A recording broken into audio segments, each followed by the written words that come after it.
میرے آقا دو جہاں صلی اللہ علیہ وسلم کے غلاموں، ماہ شعبان کی آمد ہے اور نصف شعبان کی وہ رات بھی آنے والی ہے۔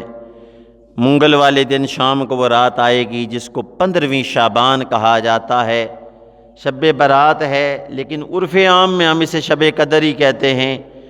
تو دو راتیں ہیں، ایک ہے شب قدر، ایک ہے شب برات۔ شب قدر رمضان کی طاق راتوں میں ہے، 27ویں جس کو ہم کہتے ہیں کہ وہ ہے، لیکن اتنا کلیئر کٹ پتہ نہیں کہ وہ 27ویں ہے۔ لیکن میرے آقا نے فرمایا آخری عشرے کی طاق راتوں میں تلاش کرو، اور طاق راتوں میں قیام بھی کیا جاتا ہے، یعنی آخری عشرے کی 10 دن وہ بندہ مسجد کے اندر اعتکاف کرتا ہے۔ تو فرمایا کہ طاق راتوں میں اس کو تلاش کرو، 21ویں ہوگی، 23ویں، 25ویں، 27ویں، 29ویں، ان راتوں میں سے وہ ایک رات ہے۔ لیکن یہ کلیئر کٹ ہے کہ یہ شعبان کی 15ویں رات ہے، شب برات، اور وہ شب قدر ہے۔ میرے نبی صلی اللہ علیہ وسلم کے غلاموں، اس کے بارے میں بتا دیا گیا، لیکن اس کا تعین نہ کیا گیا کہ وہ کون سی رات ہے۔ اس کا بالکل کلیئر کٹ سب پہ عیاں ہو گیا، شعبان کی 15ویں رات ہے۔ میرے حضور فرماتے ہیں تعین اس کا کیوں ہوا؟ اس کا اس لیے ہوا کہ یہ فیصلے والی رات ہے، اس کا اس لیے نہیں ہوا کہ وہ رحمت والی رات ہے۔ کوئی تکیہ لگا کے نہ بیٹھ جائے کہ رمضان کی 27ویں کو جاگ جاؤں گا، پورا سال نمازیں نہ پڑھوں، تکیہ لگا کے نہ بیٹھو، بلکہ طاق راتوں میں تلاش کرو۔ فرمایا جو طاق راتوں میں تلاش کرے گا، علماء فرماتے ہیں ہر رات اس کو شب قدر جتنا ثواب دیا جائے گا۔ لیکن یہ فیصلہ ہو گیا کہ شعبان کی 15ویں رات ہے۔ کیوں فیصلہ ہو گیا؟ کہ تیرا میرا اپنا زندگی کا فیصلہ ہے۔ وہ بازار میں کفن پہنچ چکے ہوتے ہیں، صابن ہمارے غسل کے پہنچ چکے ہوتے ہیں، لیکن بازاروں میں ہم خرید و فروخت کرتے ہیں کہ شب برات کا سامان لے جائیں، لیکن نام ہمارا مرنے والوں میں لکھ دیا ہوتا ہے۔ مکان بن رہے ہوتے ہیں، شادیوں کی تاریخوں کا تعین ہو جاتا ہے، لیکن نام مرنے والوں میں لکھ دیا جاتا ہے۔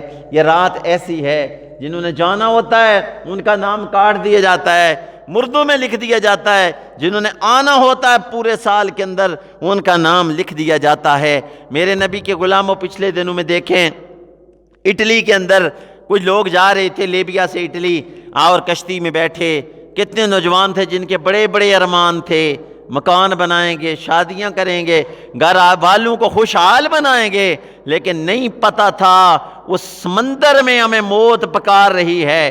اور آخری جب ان کو جاتے ہوئے دیکھا، بڑی خوشی سے کہہ رہے تھے کہ ہم لوگوں اپنی مرضی سے جا رہے ہیں۔ بار بار پوچھا جا رہا تھا کوئی زبردستی تو نہیں ہے؟ کہہ رہے تھے نہیں، خوشی سے جا رہے ہیں۔ کوئی موت بلا رہی تھی، وقت مقرر تھا، انہوں نے پہنچنا تھا، خوشی خوشی سے وہ اپنے مقام پر پہنچے۔ وہ تو میرے نبی کے غلاموں، بس نام مرنے والوں میں اس رات کے اندر لکھ دیا جاتا ہے، لیکن ہمیں نہیں پتہ ہوتا کہ بازاروں کے اندر کفن دکان پر پہنچ چکے ہوتے ہیں، غسل والے سارے سامان ہمارے، لیکن ہم تو جینے کی تیاری کر رہے ہوتے ہیں، پتہ نہیں کیا کیا پلان تیار ہو رہے ہوتے ہیں کہ کیا کیا کام کرنا ہے، لیکن ادھر نام مرنے والوں میں۔ اس لیے یہ بتا دیا گیا کہیں غفلت میں رات نہ گزارنا، تیرے فیصلے کی رات ہے، اس لیے جاگ کر گزارنا، اپنے اللہ کو یاد کرنا۔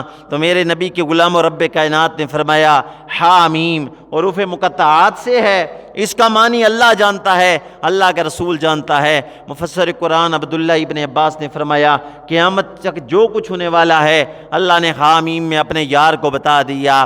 بس یہ راز ہے اللہ اور اللہ کے رسول کے درمیان، وہ اللہ جانتا ہے یا اللہ کا رسول جانتا ہے، باقی کسی کو نہیں پتا۔ جبریل امین بھی اسی طرح کے لے کر آئے حامیم والکتاب المبین، فرمایا روشن کتاب کی قسم، اس سے مراد اللہ کا قرآن ہے۔ انا انزلناہ فی لیلۃ مبارکہ، بے شک ہم نے اس کو اس مبارک رات کے اندر اتارا، یعنی شعبان کی اس 15ویں رات کے بارے میں اشارہ ہے، نصف شعبان والی رات کے بارے میں شب برات کی طرف اشارہ ہے کہ ہم نے اس کو شب برات میں اتارا ہے۔ تو شب برات کو مبارک کہا گیا۔ بہت ساری چیزیں ہیں جن میں قرآن کو مبارک، قرآن کے اندر جن کو مبارک کہا گیا، جس طرح دیکھیے بیت اللہ ہے، اس کو بھی مبارک کہا گیا۔ عیسیٰ روح اللہ علیہ السلام ہیں، انہیں بھی مبارک کہا گیا۔ کیوں کہ آپ جب پیدا ہوئے تو آپ کی ماں نے جب خشک کھجور کے درخت کے ساتھ ہاتھ لگایا تو وہ کھجوریں آ گئی، سر سبز ہو گیا، اس کے نیچے پانی کا چشمہ پھوٹ نکلا، اس لیے آپ کو مبارک کہا گیا۔ تو میرے نبی کے غلاموں، بیت اللہ کو بھی مبارک، کیونکہ کوئی بندہ حج کرنے کے لیے جاتا ہے، صدق کے دل سے وہ جب اللہ کے گھر کا طواف کرتا ہے، صفا مروہ کی سعی کرتا ہے، حج کرتا ہے، اس کا حج مکمل ہوتا ہے، اللہ اس کے سابقہ گناہ معاف فرما دیتا ہے۔ تو اسی طرح زیتون کے درخت کو بھی مبارک کہا گیا۔ وہ بندہ جب زیتون کا تیل استعمال کرتا ہے، کتنی بیماریوں سے بندے کو شفا مل جاتی ہے۔ اسی طرح اس رات کو بھی مبارک کہا گیا کہ اس رات کے اندر بندہ جب عبادت کرتا ہے اللہ بہت کچھ عطا کرتا ہے۔ نزہۃ المجالس میں عبد الرحمن صفوری رحمۃ اللہ تعالی علیہ نے واقعہ لکھا۔ عیسیٰ روح اللہ علیہ السلام ایک پہاڑی پر گئے، فرماتے ہیں جب پہاڑی پر پہنچے آپ نے بڑا سونائی پتھر دیکھا، پتھر کے گرد چکر لگایا تو رب کائنات نے فرمایا عیسیٰ یہ کیا معاملہ ہے؟ عرض کرنے لگے اللہ بڑا سونا پتھر ہے۔ فرمایا اس سے بھی کوئی عجیب چیز تجھے دکھا دوں؟ کہنے لگے میرے اللہ دکھا۔ اللہ نے فرمایا پتھر پر عصا مار، عصا مارا، پتھر پھٹا، دیکھا اندر ایک بزرگ ہیں، سونا ان کا چہرہ، سونا لباس، اللہ کو یاد کر رہے ہیں۔ سامنے ایک انگور کیا ایک گچھا وہ بیل سی پڑی ہے، اور کہنے لگے اللہ مجھے اس سے روزی دے رہا ہے۔ فرمایا بابا کتنا عرصہ ہو گیا؟ تو وہ کہنے لگے 400 سال ہو گئے، اپنے رب کو پتھر میں یاد کر رہا ہوں۔ عیسیٰ علیہ السلام کہنے لگے بھئی تیرے مقام کو کون پہنچ سکتا ہے؟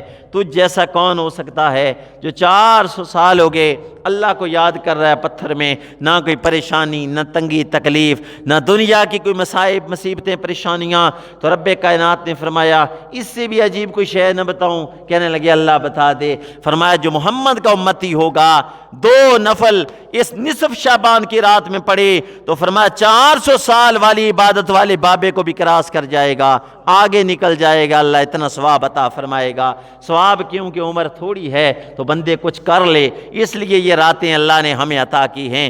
پھر علماء کرام فرماتے ہیں یہ جو راتیں ہیں، فرمایا بلکہ سرکار نے فرمایا کہ 2 شب برات شب قدر، فرمایا یہ فرشتوں کی عیدیں ہیں۔ یا اللہ ہماری عید تو دین کو ہوتی ہے، عید الفطر، عید الاضحیٰ، فرشتوں کی رات کو کیوں؟ فرمایا فرشتے سوتے نہیں، جاگتے رہتے ہیں، اس لیے ان کی رات میں ہیں، تم سوتے ہو تو تمہاری دن میں ہیں عید الفطر عید الاضحیٰ۔ تو میرے نبی کے غلاموں یہ عظیم راتیں اللہ نے ہمیں عطا کی ہیں۔ امی عائشہ صدیقہ روایت کرتی ہیں حضور سرور عالم صلی اللہ علیہ وسلم نے فرمایا، میرے حضور فرماتے ہیں 4 راتوں میں اللہ نیکی کو بڑا بہاتا ہے، بہت زیادہ نیکیاں دیتا ہے۔ بندہ کو عبادت کرے یعنی بڑی اس وقت رب کی رحمت جوش میں ہوتی ہے۔ پوچھا گیا کون سی راتیں ہیں؟ فرمایا ایک شب قدر ہے، ایک شب برات ہے، اور اسی طرح ایک عید الفطر کی رات ہے، اور ایک جو ہے بعض نے کہا 5 ہیں، عید البقرہ کی رات ہے، اور ایک ہے عرفہ کی رات۔ ان راتوں کے اندر فرمایا نیکی بڑی بڑھائی جاتی ہے، بہت زیادہ اللہ بندے کو نیکیاں دیتا ہے جو ان راتوں کے اندر اپنے اللہ کو یاد کرتا ہے۔ تو میرے رؤوف الرحیم نبی صلی اللہ علیہ وسلم کے غلاموں یہ راتیں سو کر نہیں گزارنی چاہیے بلکہ رات جاگ کر گزارنی چاہیے۔ ہو سکتا ہے ہم میں سے کن کا فیصلہ ہو جائے۔ پچھلے سال کتنے لوگ تھے اور جن پر کوئی مرنے کا اثر ہی نہیں تھا کہ یہ بھی دنیا سے چلے جائیں گے، اشاش بشاش ان کے چہرے تھے۔ اس سال دیکھیں وہ بلکہ پہلی صف کے نمازی بھی نہیں ہیں جو پہلی صف میں تقاضا کر کے بیٹھتے تھے کہ جگہ چھوڑو ہم بیٹھیں گے۔ اس سال وہ دیکھیں شہر خموشہ میں ڈیرے لگائے ہیں، قبرستان کی زینت بنے ہوئے ہیں۔ تو ہم میں سے نہ جانے کس بندے کا فیصلہ ہو جائے۔ رات جاگ کر گزاریں تاکہ فرشتہ جب نام کاٹے تو ہمارا ان لوگوں میں نام کاٹا جائے کہ یا اللہ یہ عبادت کر رہا تھا، تجھے یاد کر رہا تھا، تیرے سامنے اسے سجدہ کیا ہوا تھا، تو ان لوگوں کے اندر ہمارا نام لکھا جائے۔ تو میرے رؤوف الرحیم نبی صلی اللہ علیہ وسلم کے غلاموں اس رات کے اندر زیادہ سے زیادہ توبہ استغفار کرو، اپنے اللہ کو یاد کرو۔ امام حسن بصری فرماتے ہیں سرکار کے 30 صحابہ سے میں نے سنا کہ وہ فرما رہے ہیں جو بندہ 100 نفل پڑھے اس شعبان کی رات، 100 نفل پڑھے، 8 رکعت میں سورہ فاتحہ کے بعد 10 دفعہ قل هو اللہ سورہ اخلاص پڑھے تو فرمایا 1000 دفعہ سورہ اخلاص ہو جائے گی۔ اللہ اکبر۔ فرمایا جو 100 نفل پڑھ لیتا ہے اللہ اس کی طرف 70 بار دیکھتا ہے۔ تو اللہ ایک دفعہ جب دیکھے فرمایا 70 حاجتیں اس بندے کی پوری ہوتی ہے، ان میں فرمایا سب سے ادنا حاجت یہ ہے کہ اس بندے کی اللہ بخشش فرما دیتا ہے۔ سورہ دخان آپ کے سامنے پڑھی، حضرت ابو ہریرہ سے روایت ہے، حضور سرور عالم صلی اللہ علیہ وسلم فرماتے ہیں اس رات کو جو بندہ سورہ دخان 25واں پارہ اس کے اندر ہے، فرمایا تلاوت کرتا ہے، صبح اس حال میں کرے گا 70,000 فرشتے اس کے لیے دعائے مغفرت کر رہے ہوں گے۔ دوسری حدیث میں ہے شب جمعہ کو جو پڑھے، جمعہ رات کی شام کو پڑھے، تو فرمایا وہ جب پڑھ کے سوتا ہے صبح اس حال میں کرے گا کہ اللہ اس بندے کو بخش دے گا۔ تیسری حدیث ہے، ابو امامہ روایت کرتے ہیں، حضور سرور عالم صلی اللہ علیہ وسلم نے فرمایا شب جمعہ کو جو تلاوت کرتا ہے سورہ دخان کی، تو میرے حضور فرماتے ہیں اس کے لیے جنت میں گھر بنایا جاتا ہے۔ تو یہ اللہ نے ہمیں موقع عطا کیے ہیں کہ بندے کچھ کر لے، دنیا مختصر ہے، وہ اگلے وقت بڑے لمبے ہیں، وہ جو دن ہیں اور راتیں ہیں ان کی لیمٹ بڑی ہے، تو اس لیے اس کے لیے کچھ تیاری کر لے۔ تو میرے رؤوف الرحیم نبی کے غلاموں، اللہ نے بار بار ہم سب کو موقع دیا کہ اس کے اندر تم تیاری کر لو، اپنے اللہ کو یاد کر لو۔ حضرت عبداللہ ابن مبارک رضی اللہ تعالیٰ عنہ فرماتے ہیں کہ ایک دفعہ نماز استسقاء لوگ پڑھ رہے تھے، دعا کر رہے تھے بارش کے لیے، نماز پڑھ رہے تھے، تو فرماتے ہیں کافی تعداد تھی لوگوں کی، تو لوگ جب نماز پڑھ رہے تھے دعائیں مانگ رہے تھے، دعا قبول نہیں ہو رہی تھی۔ ایک بندہ آیا کہیں دور سے، کالی سی اس بندے کی رنگت ہے، اور ہاتھ اٹھا کر دعا کرنے لگا، کہنے لگا میرے اللہ مجھے پتہ ہے جو ان پر مصیبت پہنچی بارشیں نہیں ہو رہی میرے گناہ کی وجہ سے ہے، لیکن اللہ انسان کمزور ہے، اتنی سختی برداشت نہیں کر سکتا، اللہ تو کرم فرما دے، بارش فرما دے۔ عبداللہ ابن مبارک فرماتے ہیں کہ جب دیکھا اس کی دعا ہوئی فوراً بارش شروع ہو گئی، وہاں سے بندہ چلا گیا، کہنے لگے میں بڑا حیران ہوا، اس کی رنگت بھی کالی ہے، لباس بھی پڑا پرانا ہے، بال بھی بندے کے بکھرے بکھرے ہیں، لیکن رنگت کالی ہونے کے باوجود وہ کسی نے کہا تھا چنگی صورت تے عاشق نہ ہونا، چنگی صورت تے عاشق ہونا، کیڈیے وڈیائی عاشق بن تو اس سونے دا جسے شکل بنائی۔ عبداللہ ابن مبارک فرماتے ہیں دعا کر کے چلا گیا، ہمیں فکر ہوئی کہ اس کو تلاش کیا جائے، ہے تو کوئی بڑے مقدر والا، ہے تو بڑی پہنچی ہوئی سرکار، اپنے اللہ سے رابطہ بڑا مضبوط ہے۔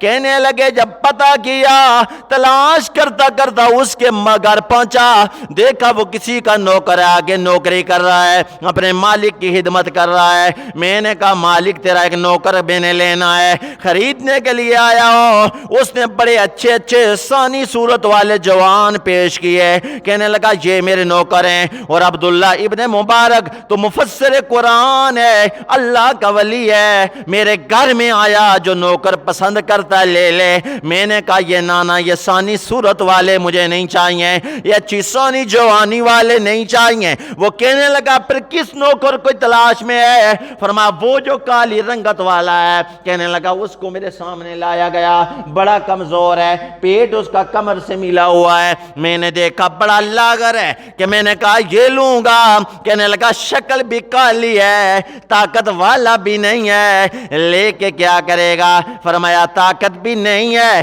شکل بھی نہیں ہے، لیکن اللہ کے بڑا ہی قریب ہے، رب سے مانگتا ہے تو رب اس کی رد نہیں کرتا، قبول کر لیتا ہے۔ اس کو لے کے آنے لگے، اس نے کہا میرے آقا عبداللہ ابن مبارک مجھے کیوں خریدا؟ میری شکل بھی کالی ہے، طاقت بھی کوئی نہیں ہے، پھر خریدنے کا کیا مطلب ہے؟ میں کوئی خدمت بھی نہیں کر پاؤں گا۔ آپ نے فرمایا تیرے خدمت کے لیے نہیں خریدا، وہ میرے دوست میں تیری خدمت کروں گا، کیونکہ تو میرے اللہ کے بڑا ہی قریب ہے۔ اس کو لے کر آنے لگے، آدھے رستے میں 2 نفل پڑے، عرض کرنے لگا اللہ کسی کو نہیں پتا تھا، تیرا میرا ایک راز تھا، رشتہ بندگی تھا, کوئی نہیں جانتا تھا. میرے اللہ میرا راز کھل گیا. اس درد سے وہ بندہ رونے لگا کہ عبداللہ ابن مبارک فرمانے لگے رستے میں اس کی روح کف سے انصری سے پرواز کر گئی.